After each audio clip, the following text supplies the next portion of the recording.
Hello friends, આજે અમે બનાવવાના છે છોલે. હવે જો આ ચણા લીધા છે મેં સવારે પલાળ્યા હતા ગરમ પાણીમાં, એટલે સારા એવા પલળી ગયા છે. તો હવે એને બાફા મૂકી દઈએ કુકરમાં.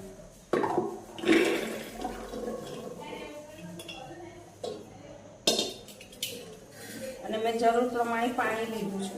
Bus stop. હવે એમાં જરૂર પ્રમાણે થોડું મીઠું નાખીએ, પછી થોડું મસાલામાં નાખીશું. હવે બંધ કરી 7-8 વિસલ થવા દઈએ.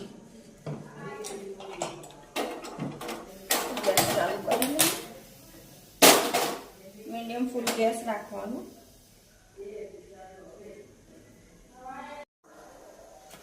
હવે જો આ ગ્રેવી માટે મેં છે ને 1 કાકડી લસણ લીધું છે, 2 લીલા મરચાં છે, 1 ઇંચ આદુ છે, 2 મોટા ટામેટા છે, 2 મોટા ટામેટા છે અને 2 મોટી ડુંગળી લીધી છે.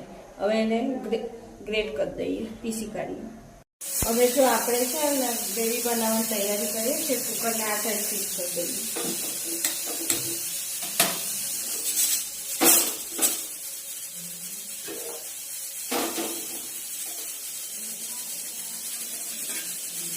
હવે થોડું જરૂર મુજબ આપણે તેલ લઈશું. આમાં થોડું તેલ વધારે જોઈશું, કેમ કે અમને થોડી ગ્રેવી ઓઇલી થોડી ગ્રેવી હોય એવું ભાવે. જરૂર પ્રમાણે આપણે તેલ લઈશું.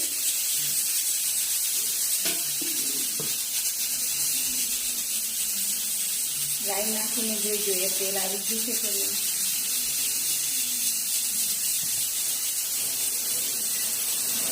જો હવે તેલ આવી ગયું છે, ગ્રેવી અંદર એડ કરી દઈએ. આ પ્રોસેસ છે ને થોડી સાચવીને કરવાની, દજાવાય નહીં.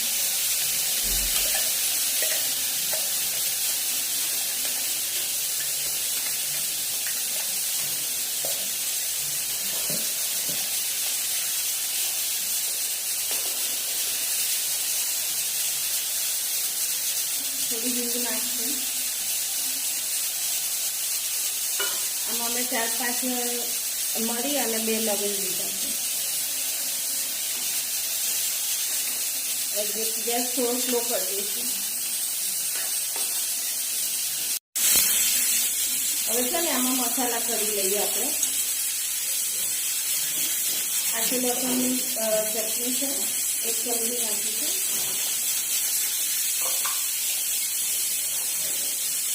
ધાણા જીરું 2 ચમચી.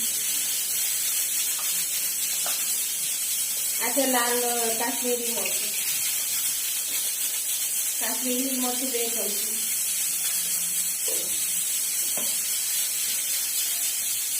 હળદર 2 ચમચી અને સૂકું લાલ મરચું 2 ચમચી. અને સાથે આપણે છોલે મસાલો નાખીશું, એ પણ 2 ચમચી.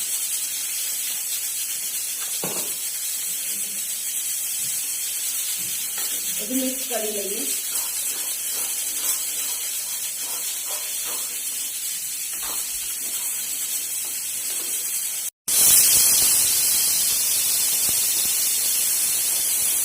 આ ગ્રેવીને હવે બરાબર મિક્સ કરી અને હવે ઢાંકીને જ્યાં સુધી તેલ છૂટું થાય ત્યાં સુધી આપણે શેકાવા દેવાનું. આપણે પરાઠા માટે લોટ લઈ લીધો છે, ઘઉંનો ઝીણો લોટ. એમાં જરૂર પ્રમાણે મીઠું નાખીશું.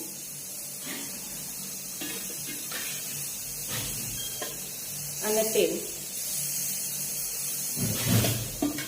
બરાબર મિક્સ કરી અને લોટ બાંધી લેવાનો. પાણી નાખીને સોફ્ટ લોટ બાંધવાનો.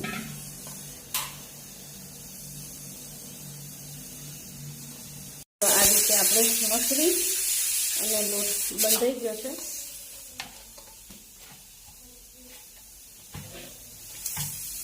આપણે ગ્રેવી ચેક કરી લઈએ.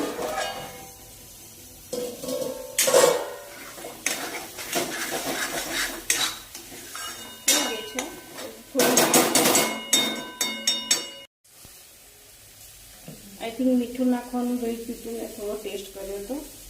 થોડું મીઠું નાખી દઈએ.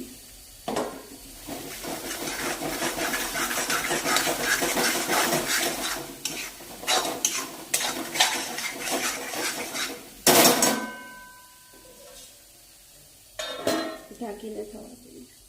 હવે ચેક કરીએ આપણી ગ્રેવી.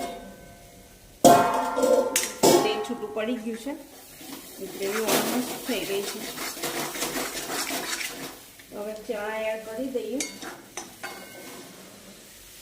જરૂર પ્રમાણે પાણી લઈશું.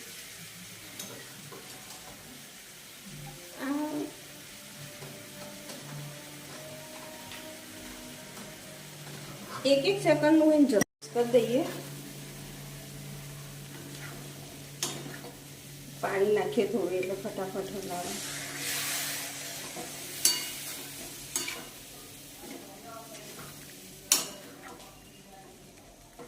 થોડું જરૂર પ્રમાણે પાણી રેડી અને થોડી ગ્રેવીને ઉકળવા દઈશું.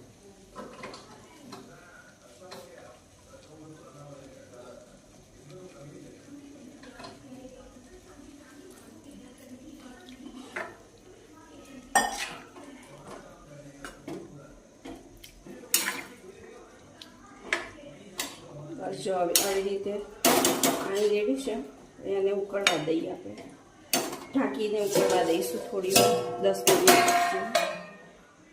ચેક કરીએ છોલે કેવા થયા છે.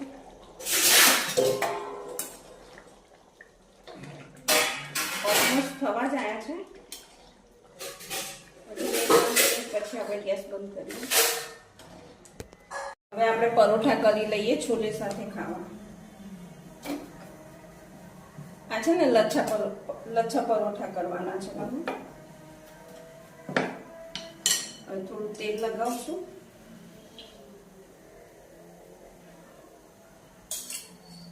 અને ઉપર લોટ સ્પ્રિંકલ કરીશું.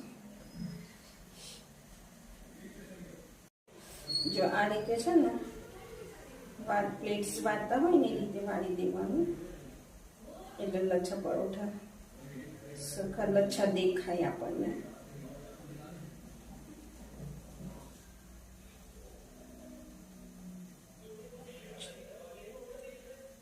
વાળી લોટ વાળી કરીને પછી પાછું વણી લેવાનું. જો આ રીતે પરોઠા વણી લીધા છે અને હવે એને શેકી લઈએ. ગેસ થોડો મીડિયમ ફ્લેમ. એ રીતે બીજું પણ પરોઠું આપણે વણી લઈએ.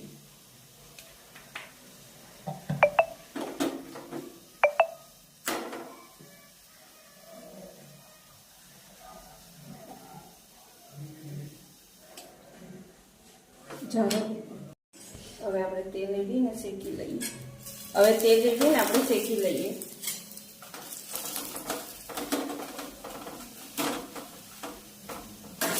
થોડું હલકા હાથે થોડું દબાવીને શેકવાનું.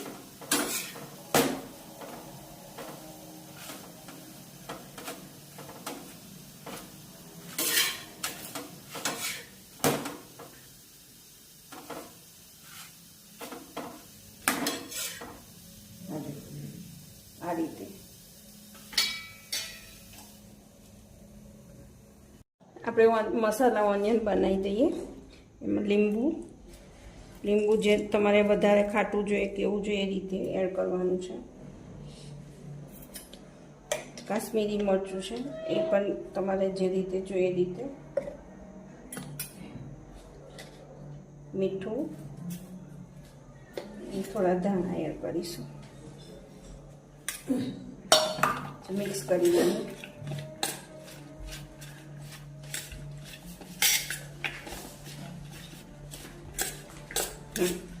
રેડી થઈ ગઈ આપણી ઓનિયન.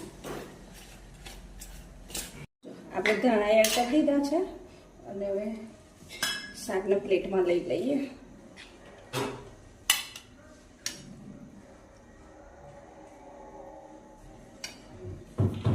આપણી ડીશ રેડી થઈ ગઈ છે. છોલે પરાઠા. આ છે છોલે લચ્છા પરાઠા, ડુંગળી, મસાલા ડુંગળી છે અને છાશ. ચલો બધા જમવા.